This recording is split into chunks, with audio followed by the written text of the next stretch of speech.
One of the most unexplored and mysterious places on Earth is located in plain sight. It's one of the most majestic monuments of humankind.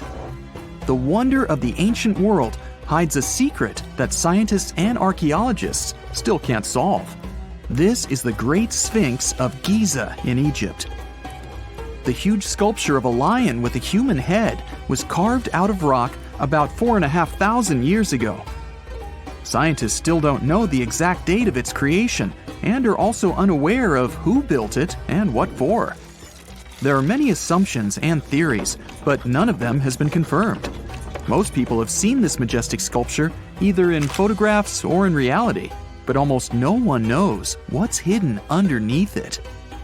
The statue of the Sphinx was carved from a single piece of limestone. It was painted. The remains of color pigment on the surface prove this. In the distant past, the Sphinx looked much brighter and more colorful than what we see now.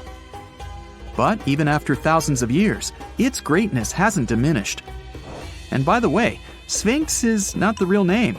It was invented by the Greeks about 100 years or more after its creation. Initially, the Egyptians called the statue Hor-em-Akhet. There are many legends and theories saying the Sphinx is there for a reason. It's like a watchdog that guards the tomb of the pharaoh and the secrets of ancient Egypt. These legends become more plausible when archaeologists discovered hidden entrances at the feet of the Sphinx. They believe that these secret passages are the beginning of the tunnels leading to the halls with treasures. You can find a lot of stories on the internet that claim the Sphinx hides the Hall of Records, a repository filled with ancient and secret knowledge. One of the main artifacts of this repository is supposed to be the records of the ancient mythical state of Atlantis. According to legends, the entire library from this city was moved under the Sphinx. The entrance to this library must be located next to the Sphinx's right paw. Many archaeologists tried to find this entrance, but came away empty-handed. Also, there are many images with detailed diagrams of the underground city that consists of a network of tunnels and chambers under the Sphinx. Someone says there are structures as tall as 12-story buildings hiding underground, but there's no evidence of this. Archaeologists, even after millennia, continue to explore the mysterious sculpture. At the same time, many Egyptians don't want to learn more about the Sphinx. They're terrified of awakening something supernatural. In 1998, scientists discovered tunnels leading to empty caves under the Sphinx. They found evidence of earlier excavations there. It's quite possible that someone managed to find the treasures and take them away. Some people believe Egyptians found some kind of artifact under the Sphinx that has the power of unknown advanced technologies. The artifact is so powerful that it can change the course of history. Of course, most theories are just fairy tales of conspiracy fans, but it's a confirmed fact that the Sphinx hides a system of caves and rooms. There are so many rumors surrounding the Sphinx that it's impossible to understand what's true and what's false. In any case, it's difficult and dangerous to study the sculpture because active excavations can destroy it. And then the entrance to the underground rooms can get blocked by rocks and lost forever. Also, further exploration requires a lot of money, and financing is not always easy to find. But the main reason? It's too risky. There's no guarantee that people will be able to get out of the underground labyrinths. For these reasons, scientists and archaeologists have been exploring this majestic structure for so long. Another famous architectural monument with a secret is Mount Rushmore in South Dakota. Everyone admires the images of the US presidents' faces carved into the rock, but few people know that there's a secret room hidden behind the head of Abraham Lincoln. The architect of Mount Rushmore wanted to carve slabs on the rock with the record of the main stages of the country's history. But his plan was too complicated to carry out. Then he was offered to implement it on a much smaller scale, to build a secret room inside the mountain. The idea was to save this knowledge so that future generations will always remember the history of their country. Unfortunately, the architect didn't have time to finish his work. The construction stopped for several decades. But in the late 90s, the project was resumed. Porcelain enamel panels depicting the history of the US were placed in the room. It's possible that these plates will be stored there forever. But people can't see them, at least for now. The room is inaccessible to tourists as it's too difficult to get inside. Another secret room is located in the Empire State Building. More precisely, it's not even a room, but a place where you can take cool photos. Almost all tourists gather on the observation deck of the 86th floor to enjoy a stunning view of Manhattan.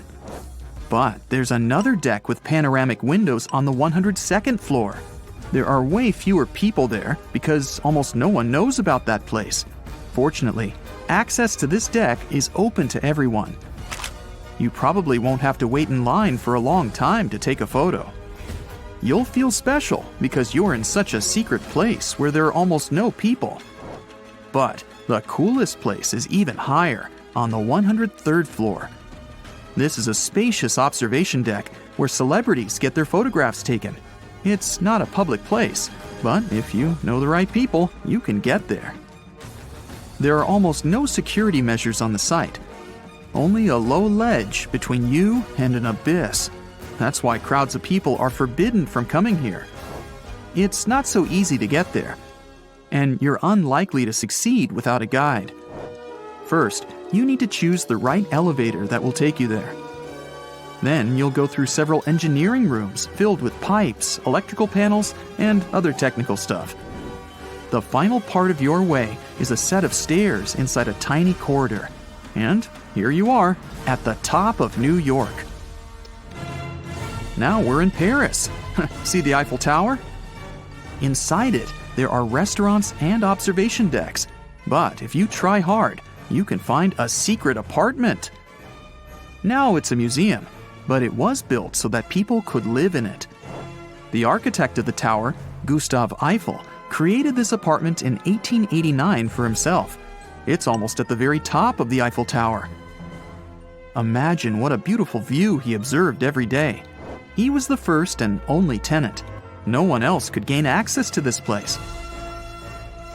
When the architect passed away, the apartment remained empty for a long time. Only recently, they restored it and turned it into a museum. Inside, the epoch of the last century is recreated. They even put wax figures of Gustav Eiffel, his daughter, and the American inventor Thomas Edison inside the room. This place is filled with an endless stream of passengers, office workers running late, visitors from other cities, noise, and train whistles. At Grand Central Station in New York, among all these sounds, you can hear the sound of a ball hitting a racket, if you're in the right place. A real tennis court is hidden inside New York Central Station. It belongs to a tennis club that arranges corporate games for employees of many companies. The club was opened in the 60s. Now we're moving to London, Charing Cross Road. It isn't easy to find one secret place here. To do this, you need to look carefully at your feet. Do you see these sewer grates in the asphalt? Inside them, you can notice two signs with the name Little Compton Street. Yeah, there's another street right below you. It disappeared from all maps at the end of the 19th century. Charing Cross Road was built over it. The identification signs that you see are part of old engineering tunnels. There's another interesting place in London. It's located in the southeast corner of Trafalgar Square. At first glance, it looks like a thick lamppost, but there are too many tourists walking around. You come closer and realize that one person can easily fit inside the post. The lamppost belongs not to an electrician, but to a police officer. Yeah, this is the smallest police station in the world. It was built in the 1930s and used as a watch post. Officers had to sit there one by one and watch Trafalgar Square. That always attracted a lot of pickpockets and all kinds of other criminals. This summer, you finally decide to go on that once-in-a-lifetime round-the-world trip. The first stop of this exciting adventure is in Europe. You start your journey in Italy, the country of pasta and pizza and delicious gelato. Ah, there it is, the world-renowned Leaning Tower of Pisa.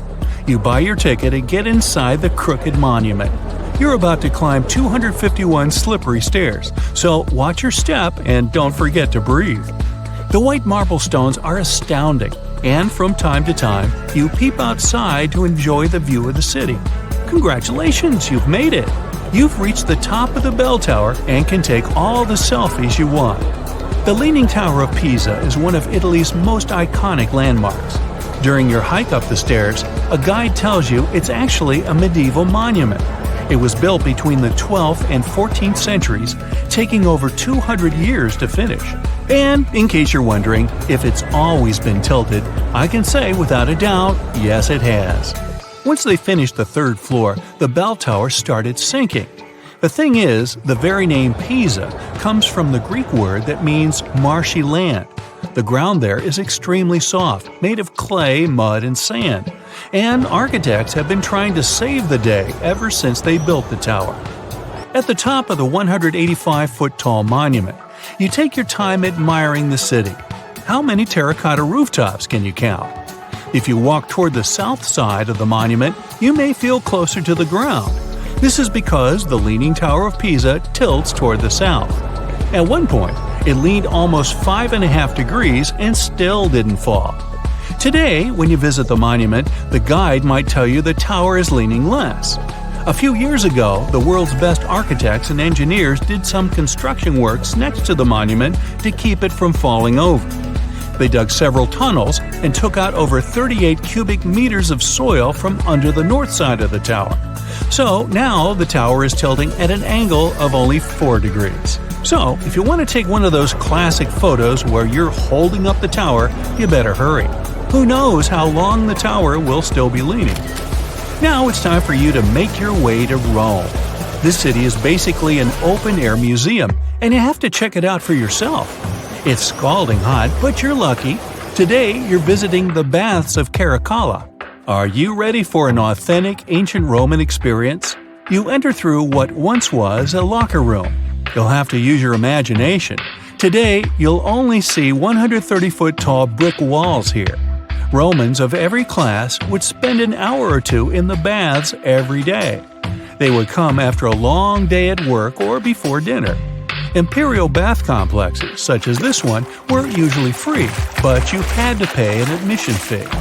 Leaving the locker room, visitors would stop in a heated room where they would receive oil and scrub massage. Then, some people would move on to one of 2 exercise yards. Can you see how ample they were? Here, there were elaborate marble porticos, and you can still see a few fragments of the mosaic-colored floor. If you were in the mood for something more intellectual, you could stop to listen to a philosopher or visit one of the libraries. Now we've arrived at the most impressive room, a caldarium. It was a circular hot-steamed room measuring 115 feet in diameter. It had not 1 or 2, but 7 heated pools inside. Above your head, you'd have seen a magnificent dome supported by large granite columns. The entire structure was richly decorated with multicolored glass mosaics and the finest white marble. The complex also housed an indoor Olympic-sized pool with waist-deep water. Today, you can only admire a few reddish walls made of brick and concrete. Emperor Caracalla, like many other Roman emperors, built a mega-complex, and it sure made people happy. After a long international flight, you arrive in Egypt. Get ready for some camel rides and juicy dried fruits. Does anyone here love dates? You leave your hotel at dawn and make your way to the outskirts of Cairo. You drive past the Nile River toward the West Bank. Don't forget to take some pictures. In the distance, you spot a large monument. It's the Great Sphinx of Giza. Can you believe people created this monument over 4,500 years ago? Once you get closer, you see the Great Pyramids just north of the Sphinx. You learn that, unlike the pyramids, the Sphinx was carved directly from the bedrock of the Giza Plateau. Until today, it's one of the largest statues in the world, measuring 66 feet in height and 240 feet in length from pause detail. The face of the Sphinx looks a tad beaten today, but according to archaeologists, it wasn't always like that. A Photoshop reconstruction of the Sphinx gives it a very different look. As you can see, at one point, the Sphinx's nose was chopped off together with parts of the chin. Scientists believe that the statue is a representation of the great pharaoh Khafra. This is why its face resembles a human so much. Just below the eyes, a dark carved line was added to represent the charcoal eyeliner ancient Egyptians used to wear. Fun fact, this wasn't only a beauty habit, it protected their eyes from ultraviolet rays. In a desert region that gets so much sunlight, this might come in handy. Until today, researchers debate whether or not the Sphinx had a beard. Many believe that if it was meant to depict a pharaoh, it most likely had a braided beard that got destroyed by erosion or humans. Even today, you can still see the remains of a regal headdress on the head of the Sphinx. These head ornaments were associated with power and royalty. Now imagine that the stripes are blue and gold. This is probably what it looked like when the monument was first constructed. There's no evidence of how long it took to build the Sphinx, but it was likely very long, as the carved details are pretty impressive. If you're lucky, your guide might take you to one of the secret chambers inside the statue. If they're real and not just a myth, I mean. The crystalline waters of Greece. Whether you arrive by boat or plane, you're in for a real treat. This is the focal point of archaeological sites. You arrive at Mandrake Marina in port, but wait a minute, you don't see any monuments around. The Colossus of Rhodes is nowhere to be found at first glance. That's because it was destroyed long ago. Before tumbling down during a mighty earthquake, the great statue was considered one of the 7 wonders of the ancient world. If you saw the Colossus in a picture, you would probably mistake it for Lady Liberty. Well, that's actually not a coincidence. Apparently, there's a connection between the Statue of Rhodes and the Statue of Liberty.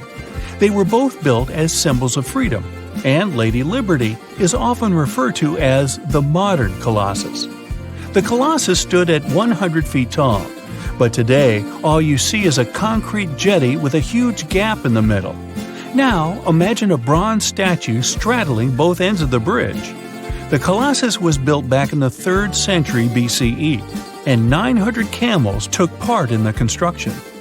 The statue existed for approximately 54 years before it was ruined by a powerful earthquake. It hit the city so hard that all that was left of the statue was one very large foot.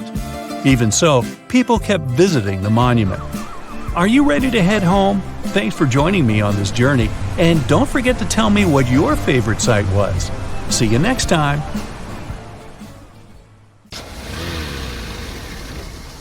And now we're off to almost 5,000 years ago.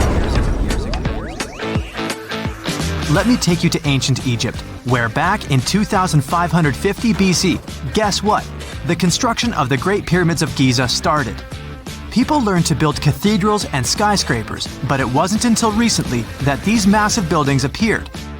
It's still a mystery to even modern scientists how these pyramids were built 5,000 years ago. No wonder they are one of the 7 wonders of the ancient world.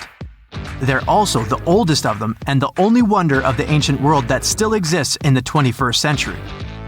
It must have taken a lot of cooperation to build a thing that massive, even for today's metrics. But the Giza pyramids weren't the first pyramids ever. The first one, called the Step Pyramid, was built around 80 years before the first Pyramid of Giza in 2630 BC for King Djoser. It wasn't meant to be extraordinary, but ended up being quite impressive. It was a pyramid of 6 stepped layers of stone. It was 204 feet high, which is as tall as a 19-story building. And it was the tallest building that existed at that time. It wasn't just a pyramid though, it was surrounded by a whole complex of buildings, including even courtyards.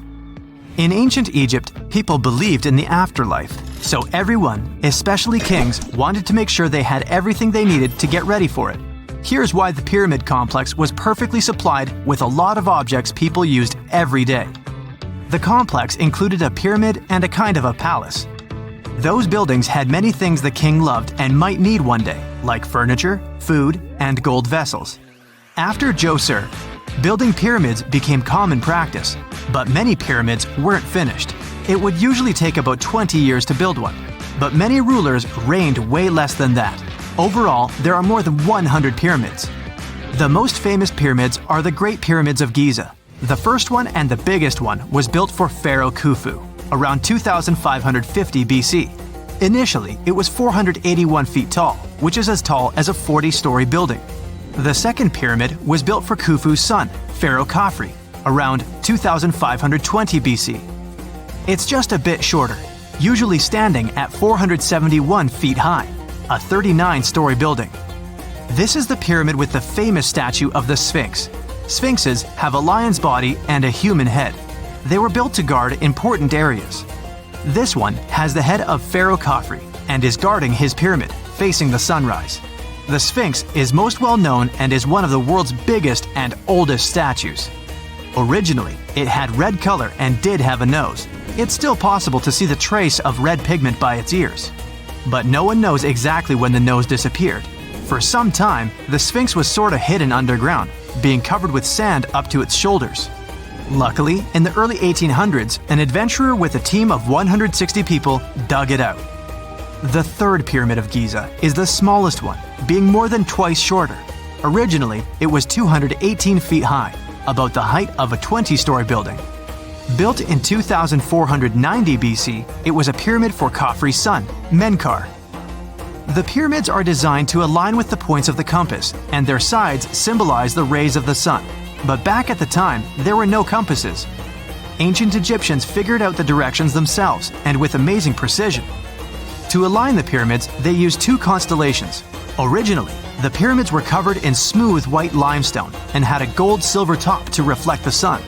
Later, the white limestone was taken from the pyramids by other kings and used for other buildings. Scientists estimated that ancient Egyptians used about 2.3 million stone blocks to build the first pyramid. Each block weighed more than 1 ton. This is the weight of a rhino. Some blocks were even bigger, being almost as heavy as an elephant. 4.5 millennia ago, there was no modern equipment to help build it. There were no machines, no wheels, and even no steel. The only metal available to them was copper. Even today, scientists aren't sure how the Egyptians managed to build the pyramids. There are no records left that would shed light on it. Some even think that Egyptians wanted to keep it as their secret and didn't even record it on purpose. Many believe that poor people and foreigners built the pyramids, but it's not true. Actually, the builders were very skilled workers, and they were fed and paid well. The archaeologists claim that the builders lived in a nearby temporary city and were a highly organized community with a strong leader. Scientists say that around 20,000 people worked on each pyramid complex, and it took about 20 years to build each. It probably was a national project.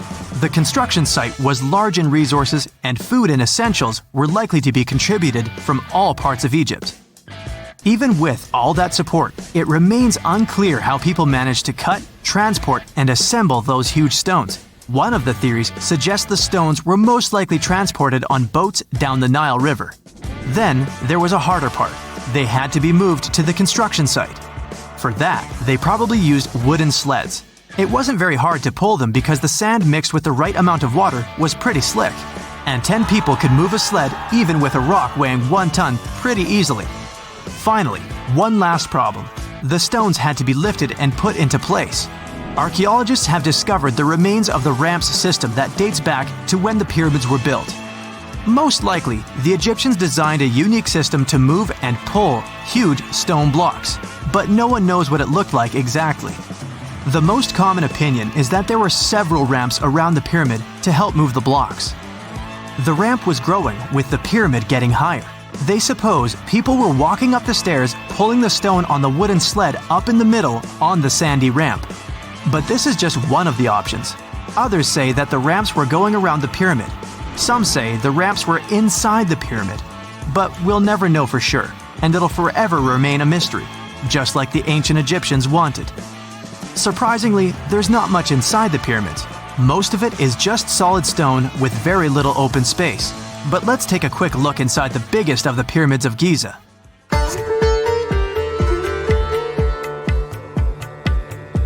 From the entrance, there are two stairs, one going down and the other one going up. The descending one takes you to a chamber located underground. That's where the pharaohs are, but not in this pyramid because Khufu wanted to stay higher. The underground room is partly unfinished. The room with Khufu's sarcophagus is called the King's Chamber. It's upstairs and then through the tall and long Grand Gallery. Below the King's Chamber, there's a room called the Queen's Chamber. There are no queens though, and no one is sure why the room is called this. Unfortunately, none of these have any hieroglyphs on the wall. They're just bare. If you want to see them, you should go to the other rooms that are decorated. Those pieces of art are depictions of ancient Egypt's culture and daily life.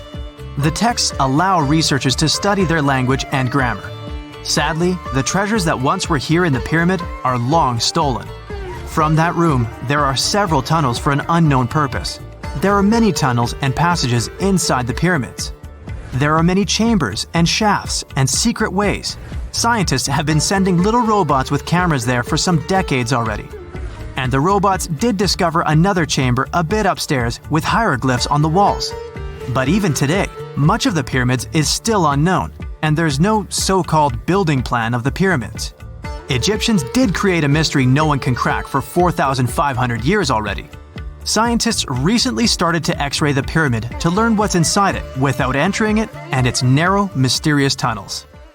We know that the ancient Egyptians were talented enough to build something as grand as the pyramids, but were they also smart enough to measure the speed of light? There's a theory circulating online that says exactly that. If you look at these two numbers, you'll see that they match completely.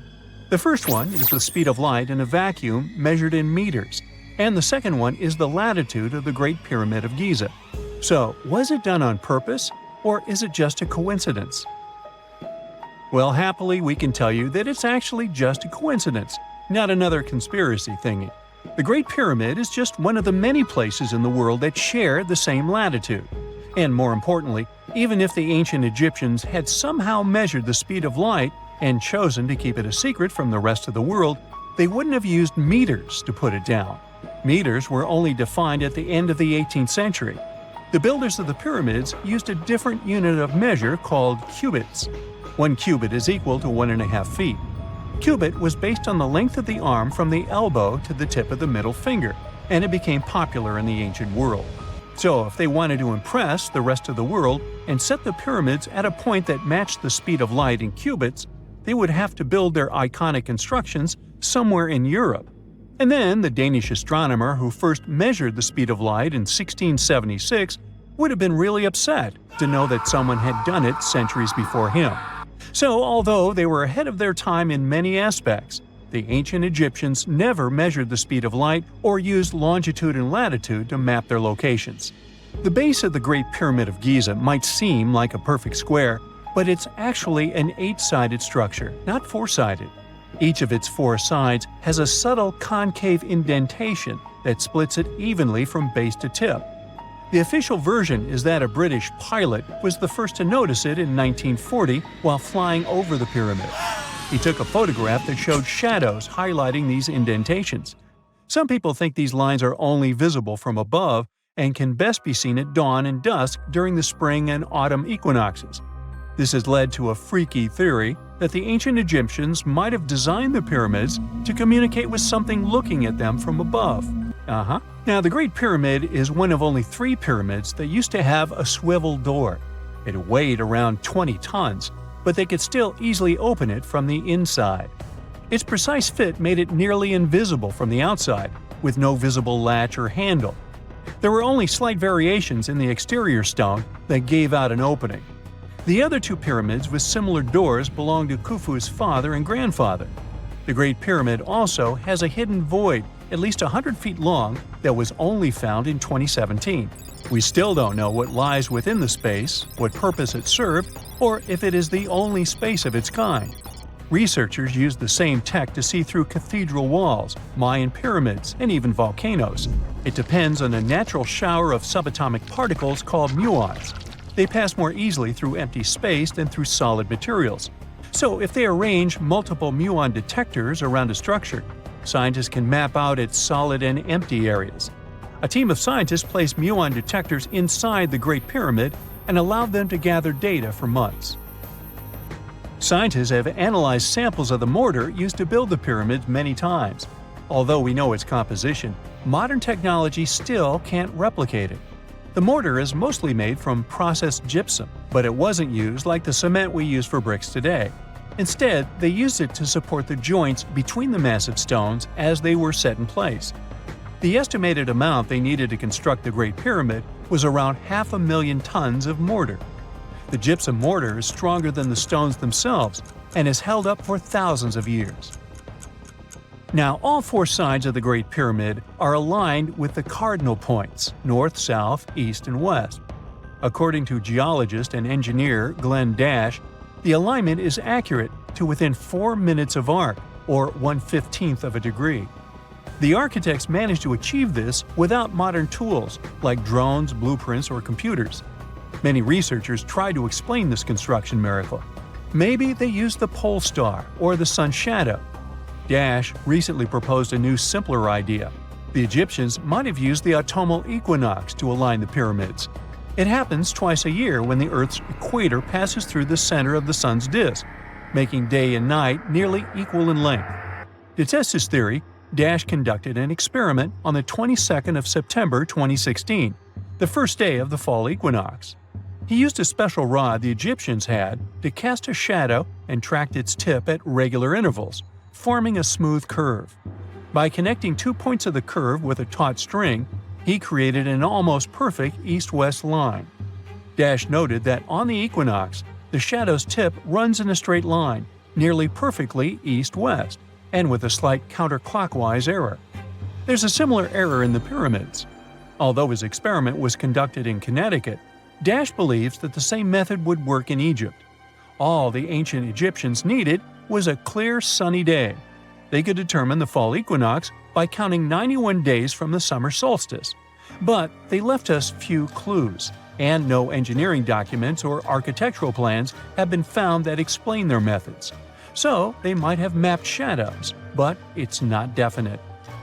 Now, scientists have long wondered how heavy stone blocks were carried to the pyramid sites, and they might finally have an answer. A research team from the University of North Carolina, Wilmington, has discovered that 31 pyramids are likely to have been built along a long-lost ancient branch of the River Nile. It's now hidden under desert and farmland. For many years, archaeologists have thought that ancient Egyptians must have used a nearby waterway to transport materials, equipment, people, and whatever else they needed to build the pyramids on the river. But up until now, they weren't certain of the location, shape, size, or proximity of this waterway to the site of the pyramids. The group of researchers used radar satellite imagery, historical maps, geophysical surveys, and sediment coring to map the river branch. They believe it was buried by a major drought and sandstorms thousands of years ago. The team managed to go below the sand surface and get images of some hidden features thanks to radar technology. They found hidden rivers and ancient structures running at the foothills of where most of the ancient Egyptian pyramids lie. The discovery of this extinct river branch helps explain the high pyramid density between Giza and Lisht, in what is now an inhospitable area of the Sahara Desert. Now, Egypt isn't the only country with the most pyramids in the world. The champion's title here goes to its southern neighbor, Sudan. It has between 200 and 255 pyramids, compared to Egypt's measly 138. They were built by members of the Kingdom of Kush, an ancient civilization that ruled the lands along the Nile River many years ago. They started erecting pyramids around 500 years after the Egyptians had stopped doing it. Their pyramids are much smaller than the Egyptian ones, but were built for the same purposes. Archaeologists are still working to find out how the pyramids in the Sudan were built, how long it took to complete them, and what happened to their society. It's 1898, and you're taking part in excavations in Saqqara. This place, not far away from Cairo, is full of ancient tombs and pyramids. You're in your Indiana Jones mood and hope to find something really phenomenal to become famous. Gold, manuscripts, treasure maps, mummies of famous pharaohs. Wait, a wooden bird? You're really disappointed as it looks like a regular toy. An old one, but still. Little do you know that years later, someone would propose that your bird was actually an ancient monoplane. So the artifact, nicknamed the Saqqara bird, is made of a sycamore tree. The birdie has a wingspan of just 7 inches and weighs around 40 grams. A perfect original souvenir from Egypt, I would say. It's over 2,000 years old and looks pretty plain, without any carvings of feathers or other intricate ornaments. It has a beak and eyes though, which makes our find look like a hawk, the emblem of the deity Horus. Its tail is rather unusual as it's squared, looks weirdly upright, and it seems like the sunken part of it was the place for a now missing piece. Humans love solving a good mystery, so there have been several attempts to explain the use of the birdie. First, quite simply, is that it was a ceremonial object. The second idea is that it was a toy for a child from some well-off family. It could have been some sort of boomerang, which was a popular concept in ancient Egypt. Then there was a theory that the bird had been used as a weather vane. But this one has been debunked as the figure doesn't have any holes or markings, except for the one made at the museum in Cairo to fix the exhibit on a stick. So there was no way to hang it in the past. Almost a century after the bird was found, Egyptologist Dr. Khalil Masiha proposed a new theory that it could have been a model of a monoplane. He believed the bird was missing a horizontal tailplane. Otherwise, it had its wings set at a right angle, similar to that of modern planes. It could have worked to generate the aerodynamic lift necessary for flights. Dr. Masiha also claimed that it was common at that time to place miniature models of technological inventions in tombs. So, did the ancient Egyptians really invent the plane in 200 BCE? That would make the Wright brothers, who are considered the inventors of aviation, really upset. They made one of their first flights only in 1903. There's just one way to know for sure, and that is to test the model. But you know, the ancient museum in Cairo would unlikely let one of their cherished exhibits fly around like a toy. That's why glider designer Martin Gregory built a similar model, this time of balsa wood, and concluded that even with the missing tailplane, the plane wasn't much of a flyer. Case solved? Not really. This didn't sound convincing enough to the History Channel, so they invited an aerodynamics expert to build another replica of the bird. He tested it in weather conditions similar to those in Egypt and was impressed with the little plane's abilities. So, if they did invent the prototype of a plane back in the times of pharaohs, it would be a good example of an oupart. That's an out-of-place artifact, an object that's way ahead of its time in terms of technology or history. And the Saqqara bird isn't the only example of such a revolutionary concept. In 1901, a group of divers retrieved the Antikythera mechanism from an underwater shipwreck near the Greek island of Antikythera. It's been dubbed the world's first analog computer, and it's currently dated around 100 BCE. The bronze mechanism could tell the position of the sun, moon, planets, and stars, as well as the lunar phase, the dates of upcoming solar eclipses, and even the speed at which the moon moves through the sky. No one's sure who used it and how or where it was made. But it's obvious that it's extremely precise and way too advanced for its time. The first flushing toilets in the world were invented in the middle of the 20th century. Just kidding. The ancient Minoans on the Mediterranean island of Crete and the Indus Valley civilization both came up with this brilliant invention at the same time, around 4,000 years ago. The plumbing and sanitation were so well done that no one managed to design anything better until 2,000 years later. One ancient Minoan lavatory was discovered at the Palace of Knossos. It looks like it had a wooden seat set over a tunnel that directed water from a rooftop reservoir to an underground sewer. Other varieties got water from jugs. Only the super rich people could afford all this glory. So if you wanted to shop for real estate back then, the flushing toilet would be a telltale sign you were in the rich neighborhood. Automated doors became a cool, seemingly new invention back in 1931. But the technology behind them is actually much older. Think the 1st century CE old. Mathematician and engineer Heron of Alexandria came up with a hydraulic system to open and close temple doors. To bring it into action, you need to light a fire to produce heat. There was a brass pot under the fire, half filled with water. The inventor connected the brass pot to containers that acted as weights. When the fire was burning, the water moved into the containers. They went down and pulled the ropes. It was nothing like a supermarket door that opens in front of you before you even have time to think.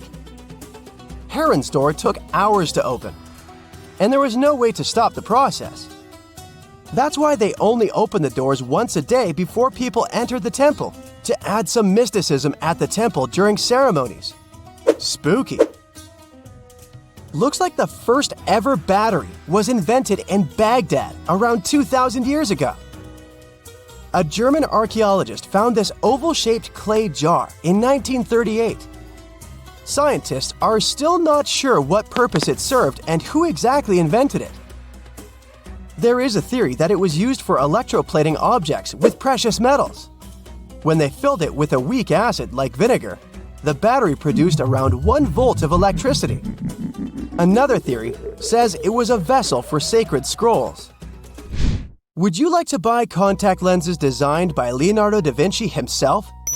In 1508, he invented a glass lens with a funnel on one side. You were supposed to wear it with water inside to improve your vision. Sounds a bit uncomfortable, doesn't it? So, around a century later, French scientist René Descartes decided to improve the idea and make the cornea contact the future lenses. Contacts because they contact your eyes, get it? The glass tube with liquid did help improve vision, but blinking was sadly impossible. 2.5 centuries later, new technologies in the glass industry let scientists design contacts that would fit in the eye and even let the wearer blink. Thanks, guys! Still, those lenses were made of heavy blown glass and didn't let the eye breathe. About 50 years later, contacts became plastic, lightweight, unbreakable, and scratch-resistant, but still covering the entire eye. And then, in 1948, an English optical technician accidentally sanded down a plastic lens and figured out they'd still be in place even if they covered only the cornea. Imagine you're living in 19th century London and need to send a message to New York. It would have taken about 10 days to get there by ship. So when delivery time went from days to hours in 1858, it was a true sensation. The first message was sent by Queen Victoria herself. It was all made possible thanks to the transatlantic telegraph cable, running under the ocean. Sadly, the new cool invention only lasted a few weeks. It took years to bring it back to life. When you hear the word mummy, you might get a chill down your spine. That's because most of us associate this word with those creepy characters we've seen in some scary movies. But in reality, mummies have helped us understand a lot about ancient civilizations, their rulers, and about how people used to deal with losing their loved ones. The people most famous worldwide for their mummies are the ancient Egyptians. They believed that some sort of existence after passing away was possible, if certain conditions were met. That's why they insisted on preserving the human body through the process of mummification and placing the mummy in a furnished tomb, kind of like giving it a fully functioning apartment of its own. Why did they believe in this? Well, because they were deeply connected to their natural environment for the most part. They saw the natural cycles around them, like how the sun rose every day, followed by the moon, or how new life was always sprouting from plants, even after they had wilted away.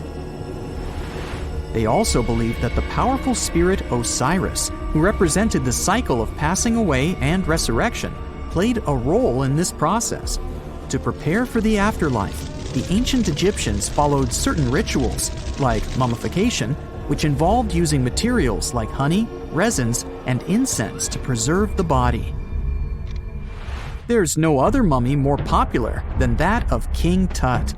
He was a young pharaoh who ruled over 3,000 years ago in Egypt. The problem with discovering ancient royal tombs is that most of such burial sites were previously robbed. People knew ancient rulers had been left with many valuable belongings, so those locations became vulnerable to thieves. When King Tut's tomb was opened in 1922, people were excited because it had not been robbed, like many other previously discovered royal tombs. That's how well hidden it was. Inside, his mummy was encapsulated in a total of 3 coffins, including one made of gold. The objects found in his tomb showed us what ancient Egypt was like, and studying his mummy also helped us learn about the culture and practices popular at the time when he passed away. We also learned about his family by looking at his DNA. Scientists were able to discover that he had had a disease called malaria and a problem with his foot that might have made it hard for him to walk.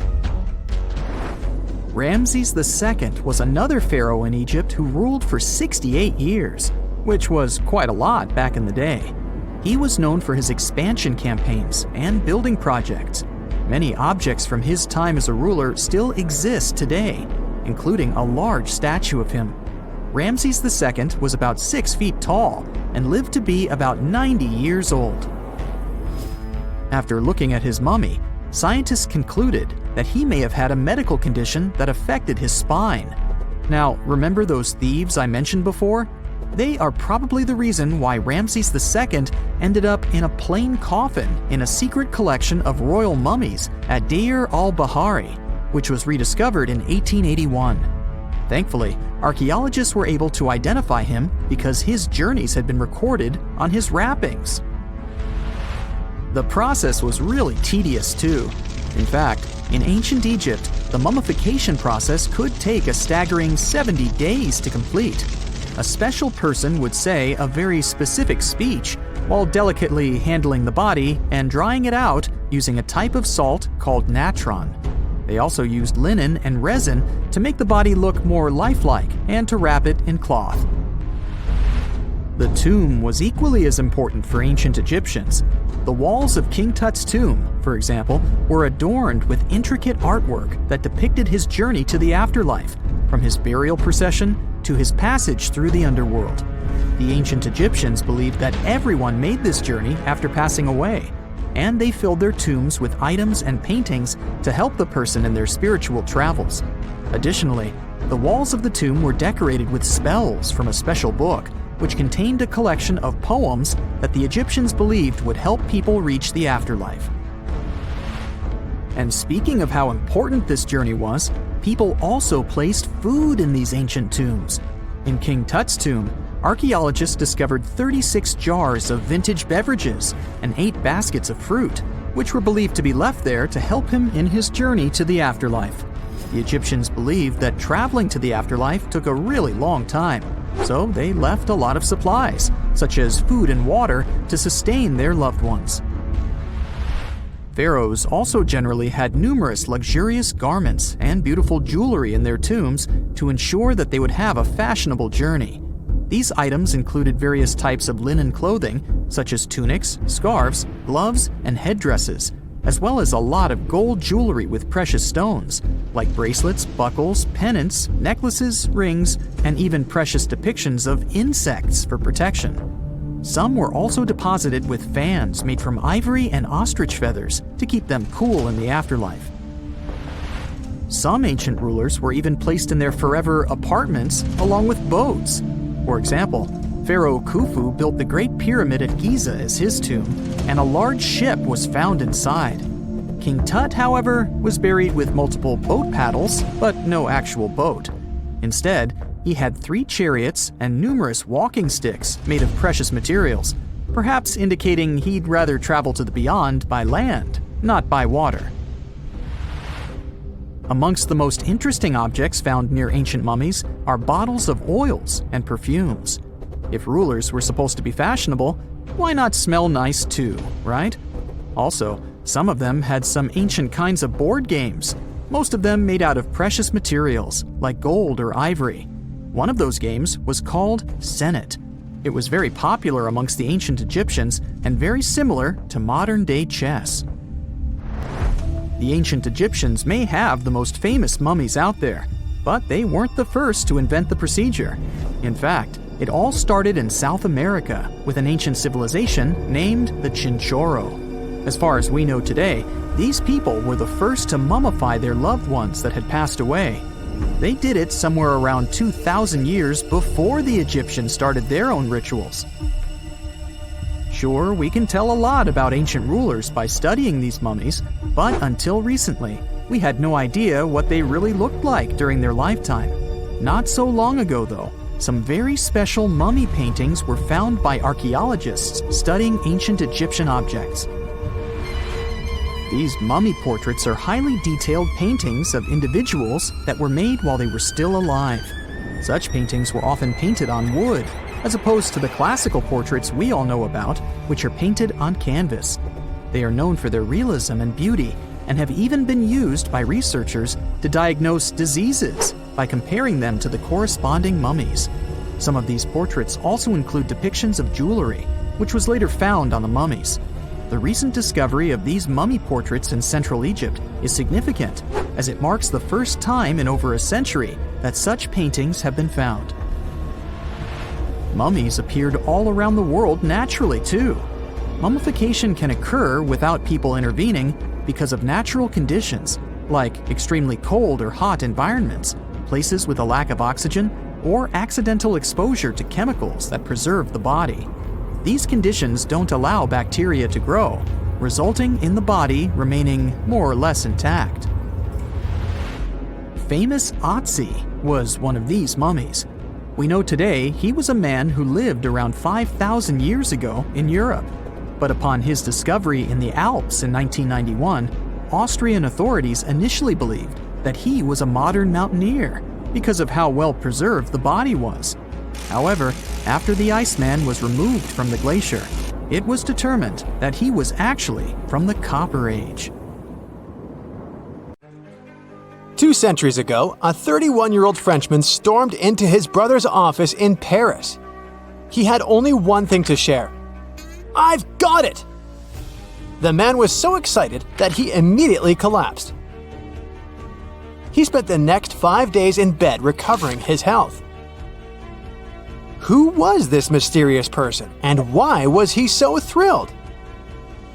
Jean-François Champollion made one of the greatest scientific breakthroughs in human history.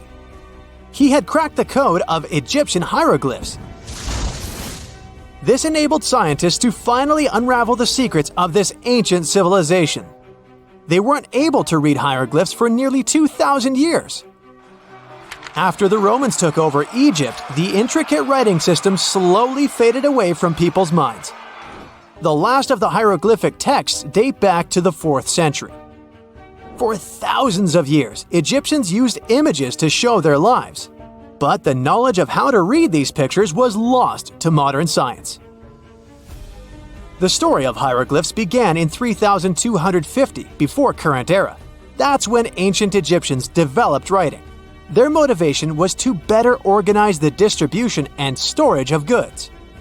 One of the earliest examples is a ceramic jar that had an inscription in black ink. There were 2 major writing systems. The first were the hieroglyphs, which literally means sacred carving.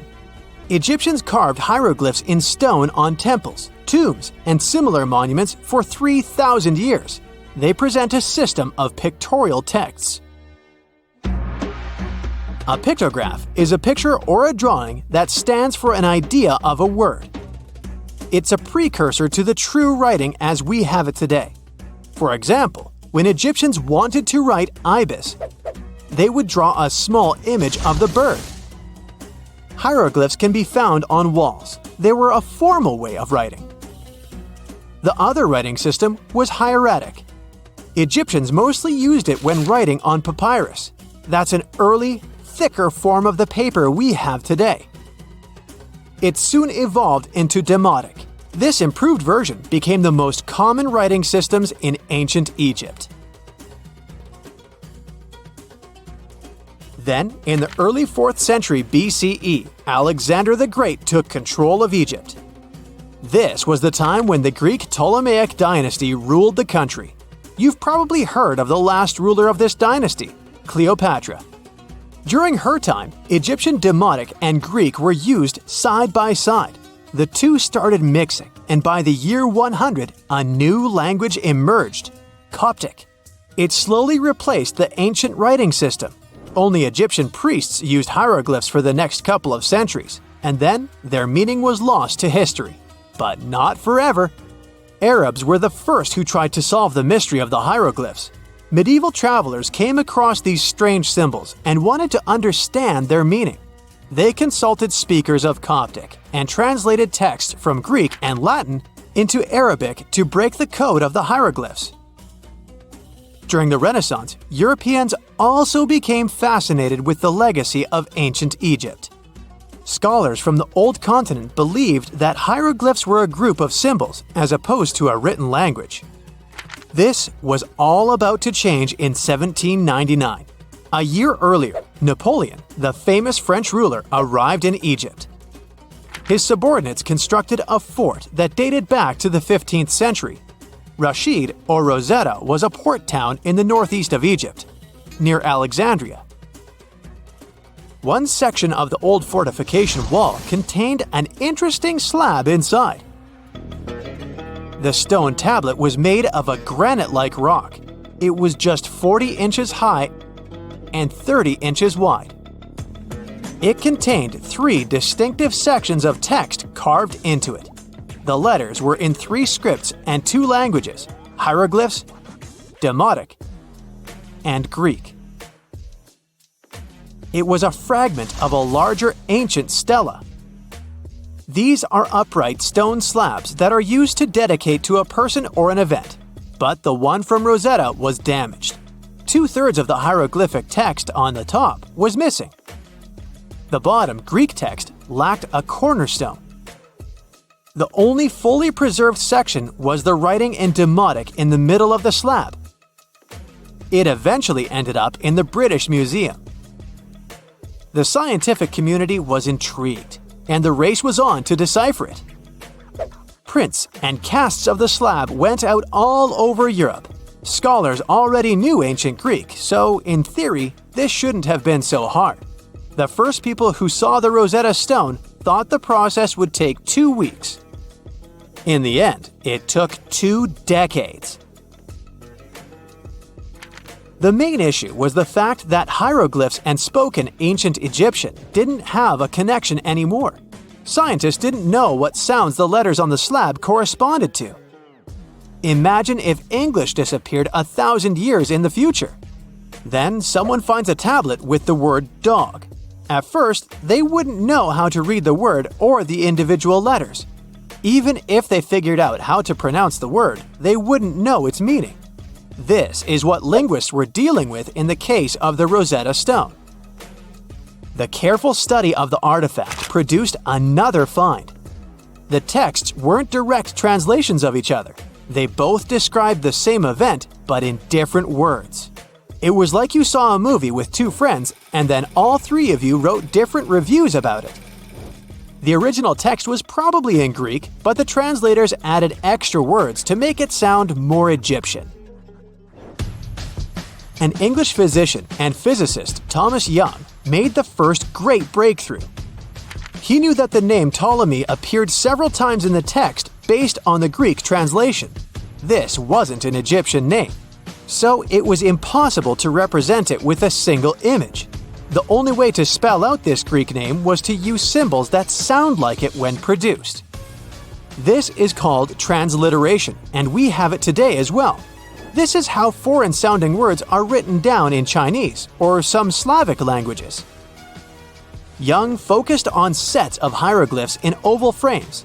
These are called cartouches. He experimented a bit but finally discovered that one of them read, Ptolemy the Great. The individual hieroglyphs that made up this name corresponded to sounds needed to produce it. This is where our mysterious man from the beginning of the video enters the picture. Champollion picked up where Young left off. He knew Coptic, so the Frenchman was able to determine what many other hieroglyphs sounded like. The eureka moment was close.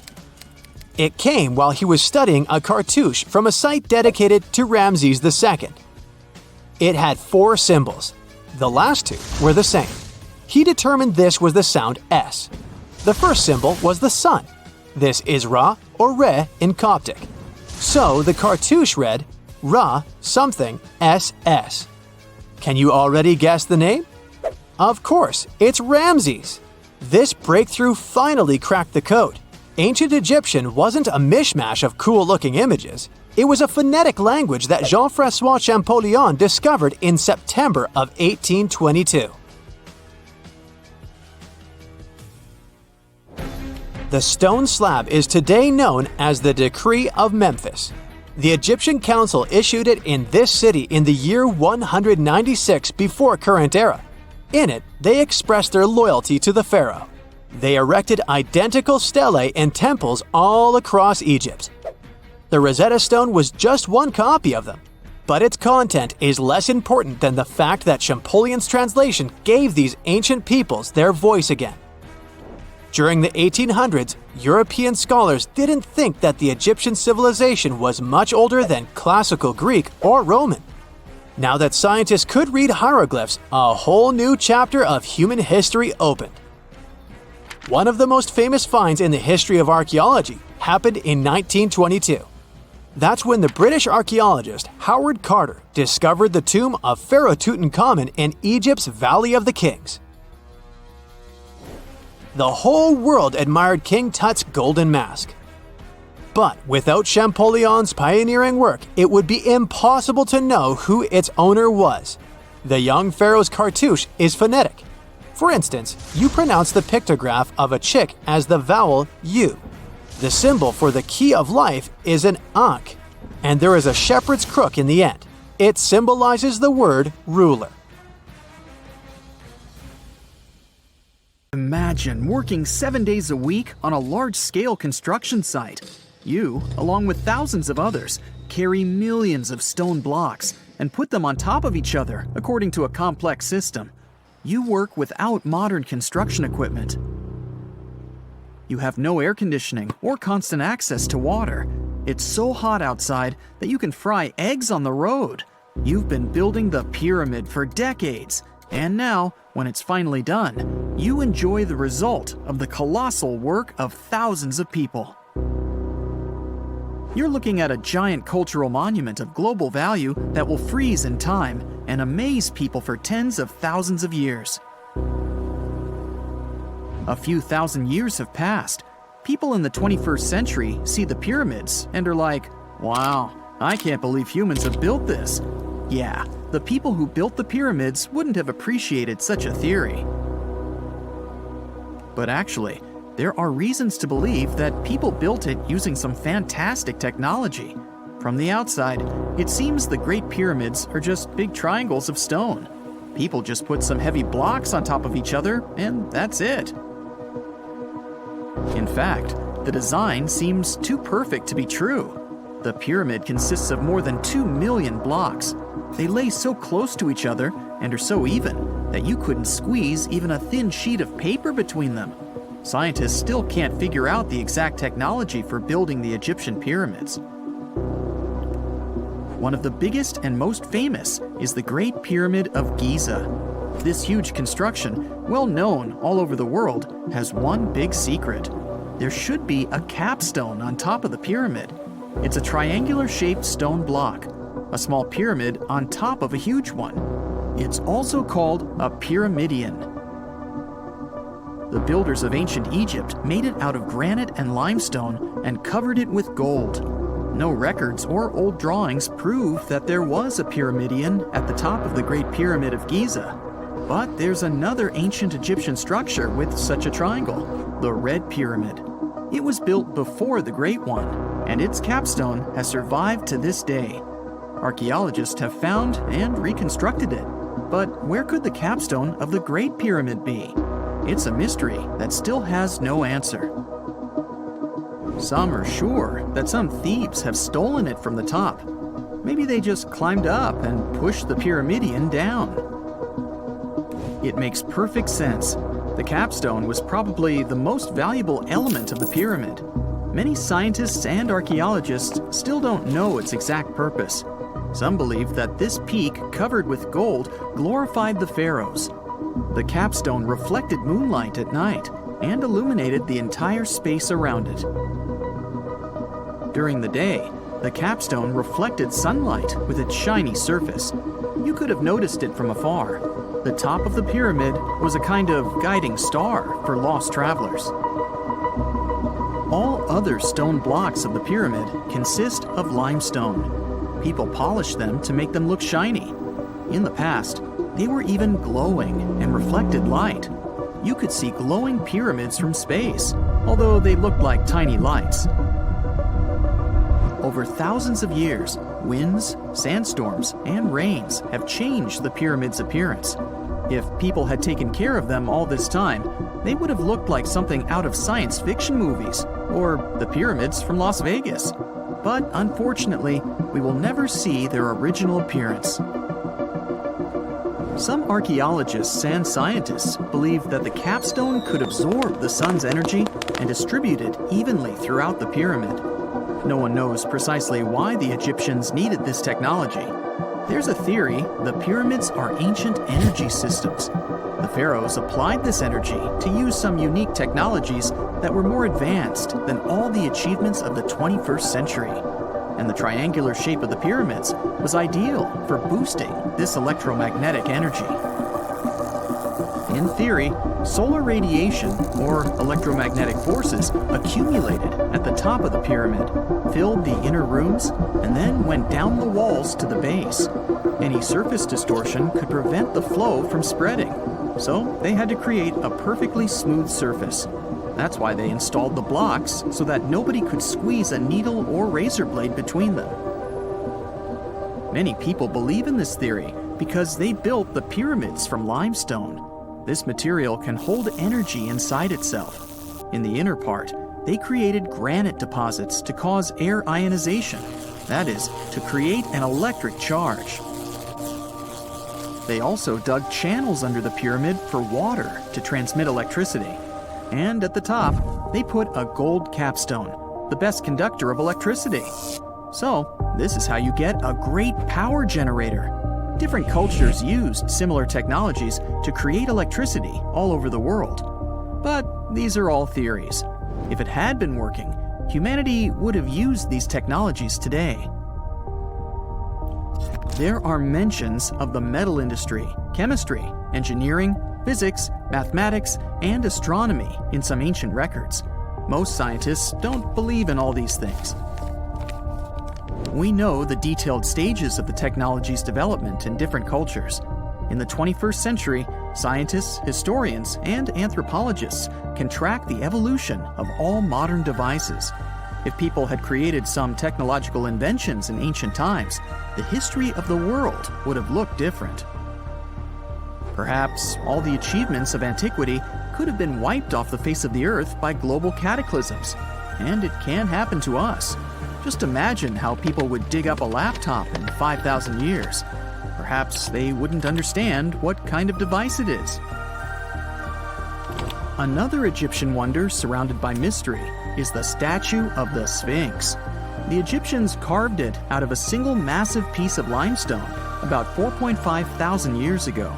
But scientists still don't know the exact date of its construction or who built it. People painted the Sphinx in different colors, so it looked much brighter and more vivid in the distant past. It was shining just like the Great Pyramids.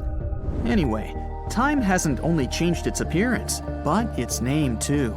Initially, the Egyptians called it Horemheb. The Greeks renamed it the Sphinx about a few hundred years after it had been built. The Sphinx emphasized the greatness of the rulers of Egypt. It also performed a symbolic function of a watchdog guarding the tomb of the pharaoh and the paths leading to it. This version sounds realistic, since archaeologists have discovered many secret entrances at the foot of the Sphinx. Perhaps these rooms and intricate tunnels lead to underground halls with treasures. And treasures don't always mean gold and jewelry. According to legends and theories, the Sphinx guards the Hall of Records, the storage of all humankind's knowledge. The information about the ancient mythical state of Atlantis could be there. You can find many detailed maps of the internal dungeons of the Sphinx on the internet. They show structures 12 stories deep under the statue. It looks like a small city filled with gold, scrolls of knowledge, and various ancient artifacts. But don't believe all these maps. These are just theories. Several thousand years have passed, but people have very little information about it. Archaeologists know that there are still many strange and exciting things about the Sphinx that are still undiscovered. Some locals are afraid to research because they believe they can awaken something terrible from the underground depths. Therefore, it's mostly scientists from other countries who conduct the excavations. In 1998, scientists discovered strange tunnels leading to empty rooms under the Sphinx. They realized that some people tried to get there through tunnels in the past, and maybe those people took all the treasures that were there. One of the legends says that some powerful artifact lays beneath the Sphinx. Its technology can change the whole world, but the locals are hiding it because it can damage the planet. Some believe that you can find evidence of unknown technologies painted on the granite walls in the pharaohs' tombs.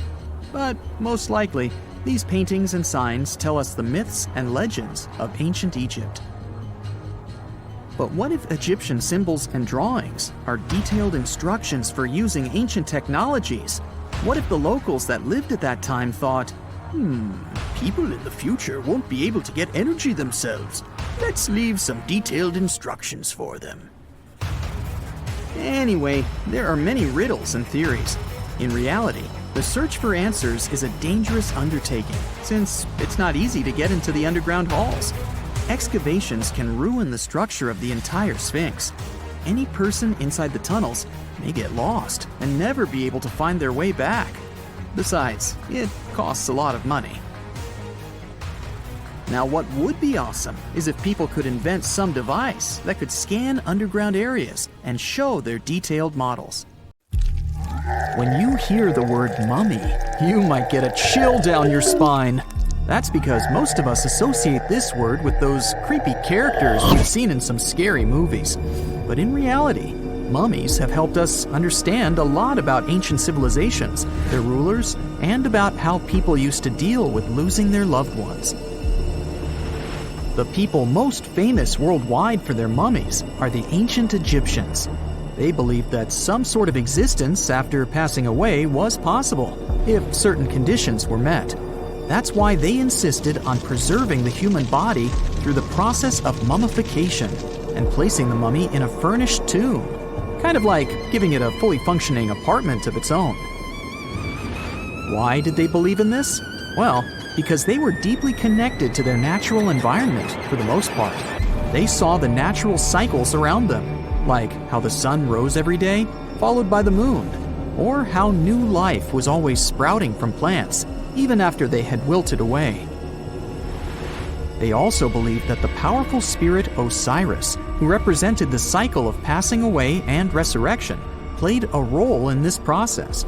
To prepare for the afterlife, the ancient Egyptians followed certain rituals, like mummification, which involved using materials like honey, resins, and incense to preserve the body. There's no other mummy more popular than that of King Tut. He was a young pharaoh who ruled over 3,000 years ago in Egypt. The problem with discovering ancient royal tombs is that most of such burial sites were previously robbed. People knew ancient rulers had been left with many valuable belongings, so those locations became vulnerable to thieves. When King Tut's tomb was opened in 1922, people were excited because it had not been robbed, like many other previously discovered royal tombs. That's how well hidden it was. Inside, his mummy was encapsulated in a total of 3 coffins, including one made of gold. The objects found in his tomb showed us what ancient Egypt was like, and studying his mummy also helped us learn about the culture and practices popular at the time when he passed away. We also learned about his family by looking at his DNA.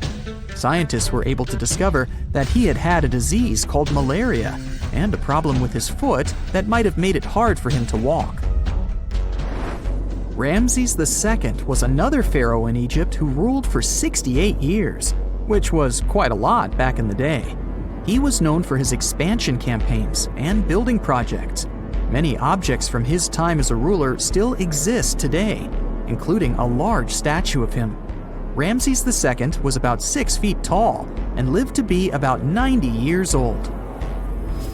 After looking at his mummy, scientists concluded that he may have had a medical condition that affected his spine. Now, remember those thieves I mentioned before? They are probably the reason why Ramses II ended up in a plain coffin in a secret collection of royal mummies at Deir al-Bahari, which was rediscovered in 1881. Thankfully, archaeologists were able to identify him because his journeys had been recorded on his wrappings. The process was really tedious too. In fact, in ancient Egypt, the mummification process could take a staggering 70 days to complete. A special person would say a very specific speech while delicately handling the body and drying it out using a type of salt called natron. They also used linen and resin to make the body look more lifelike and to wrap it in cloth. The tomb was equally as important for ancient Egyptians. The walls of King Tut's tomb, for example, were adorned with intricate artwork that depicted his journey to the afterlife, from his burial procession to his passage through the underworld. The ancient Egyptians believed that everyone made this journey after passing away, and they filled their tombs with items and paintings to help the person in their spiritual travels.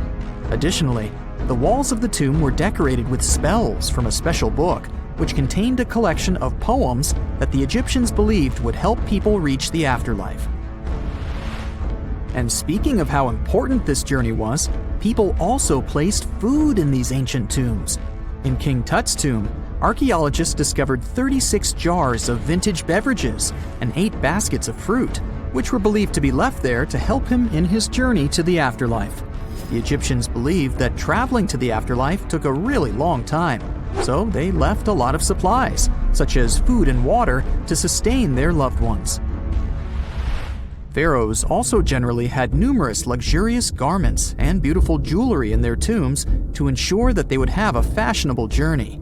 These items included various types of linen clothing, such as tunics, scarves, gloves, and headdresses, as well as a lot of gold jewelry with precious stones, like bracelets, buckles, pendants, necklaces, rings, and even precious depictions of insects for protection. Some were also deposited with fans made from ivory and ostrich feathers to keep them cool in the afterlife. Some ancient rulers were even placed in their forever apartments along with boats. For example, Pharaoh Khufu built the Great Pyramid at Giza as his tomb, and a large ship was found inside. King Tut, however, was buried with multiple boat paddles, but no actual boat. Instead, he had 3 chariots and numerous walking sticks made of precious materials, perhaps indicating he'd rather travel to the beyond by land, not by water. Amongst the most interesting objects found near ancient mummies are bottles of oils and perfumes. If rulers were supposed to be fashionable, why not smell nice too, right? Also, some of them had some ancient kinds of board games, most of them made out of precious materials like gold or ivory. One of those games was called Senet. It was very popular amongst the ancient Egyptians and very similar to modern-day chess. The ancient Egyptians may have the most famous mummies out there, but they weren't the first to invent the procedure. In fact, it all started in South America with an ancient civilization named the Chinchorro. As far as we know today, these people were the first to mummify their loved ones that had passed away. They did it somewhere around 2,000 years before the Egyptians started their own rituals. Sure, we can tell a lot about ancient rulers by studying these mummies, but until recently, we had no idea what they really looked like during their lifetime.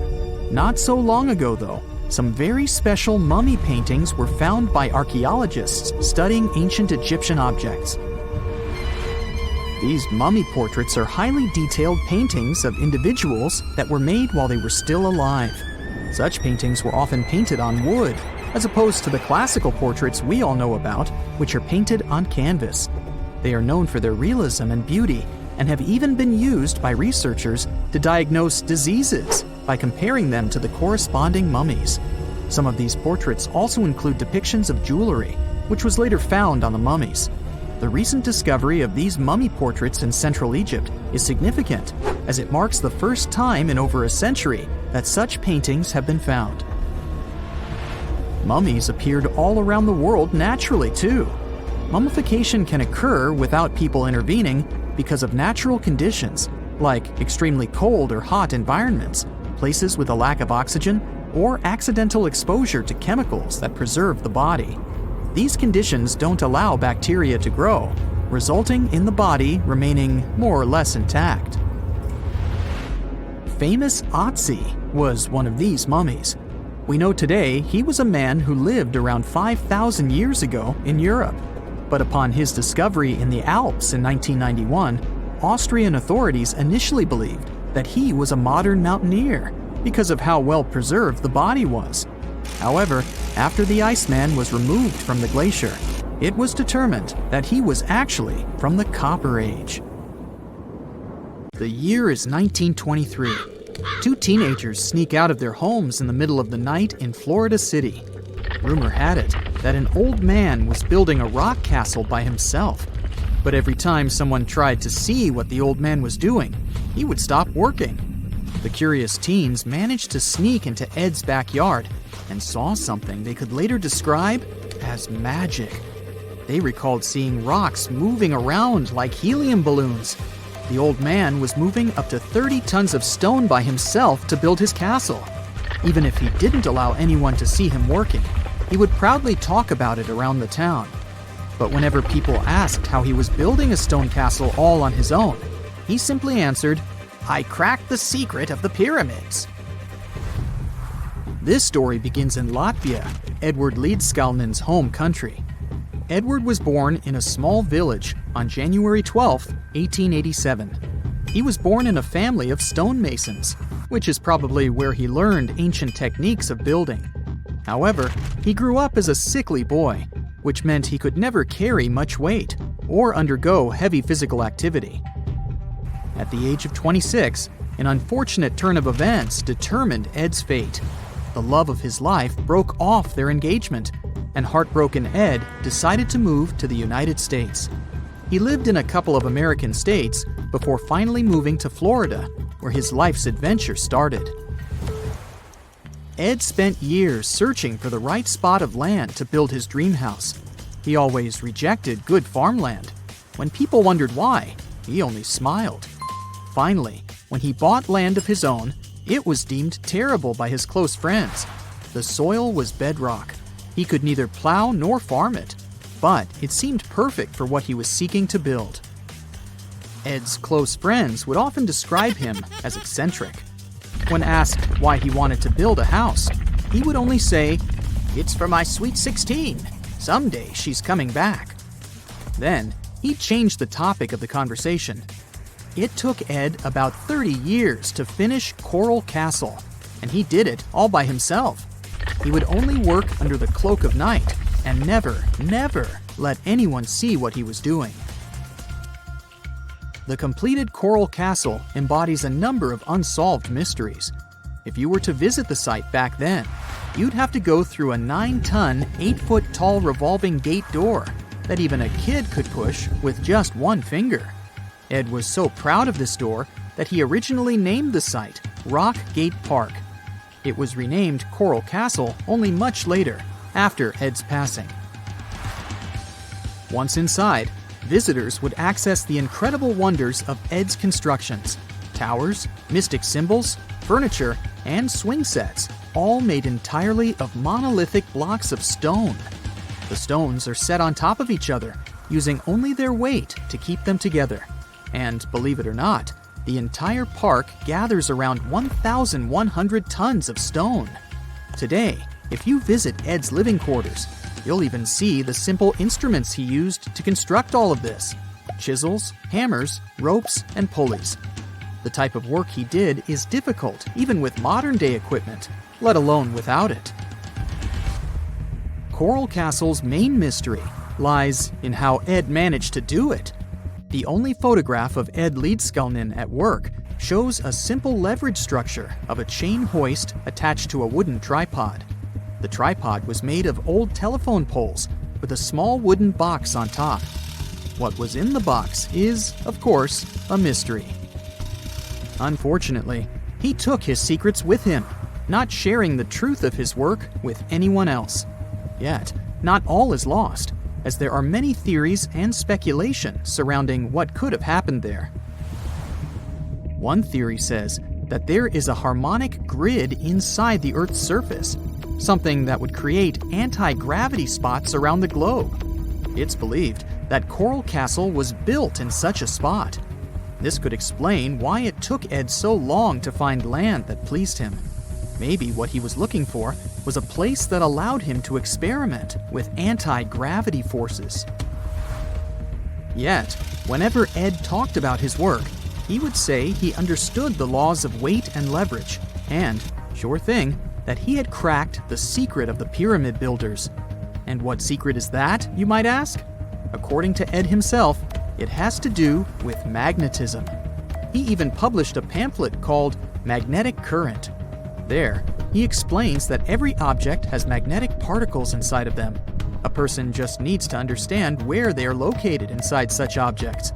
This way, objects can be lifted and moved around without much effort, just like moving something heavy underwater. Researchers say that if we assume Ed Leedskalnin and the pyramid builders used the same technique, then it would only have taken 4,700 workers to build the Great Pyramid of Giza, instead of the 20,000 to 100,000 that is currently estimated. But this story just keeps on getting more and more mysterious. In the late 1920s, Ed was finishing the construction of Coral Castle in Florida City. Rumors about his work had spread around town.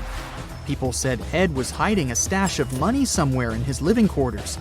One night, a group of men waited until Ed was alone and broke into the castle to rob him. They couldn't find the money and, luckily, didn't harm Ed. But in the following days, he decided that it was best he moved out of that land. Of course, he took more than his toothbrush along with him. Ed decided to move the entire Coral Castle to another land, 10 kilometers away from where he had built the park. Legend says he hired a truck driver and asked him to swear secrecy about what Ed intended to do. He asked the driver to look away while Ed loaded the truck by himself, moving all of the rocks without any help.